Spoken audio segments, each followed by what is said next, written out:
கந்தா கடம்பா திருமுருகையா சிவகார்த்திகேயா மால்மருகா செந்தமிழில் திருப்புகழ் பாடி நின்றால் மனம் மிஞ்சிடும் இன்பம் விளையுதையா.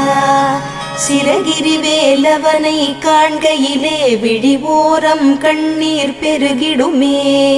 கந்த சஷ்டி கவச்சம் போதுவோர்க்கு கந்தன் கருணை என்றும் துணை வருமே. பங்குனி உத்திர நாளினிலே உனை நினைந்தே காவடி சுமந்து வந்தோம். புன்னகை புரியும் ஷண்முகனே உன் சன்னதி தேடி ஓடி வந்தோம். உன் பதம் பணிவது என் தவமே, என் மனதில் நிறைந்திடும் உன்முகமே.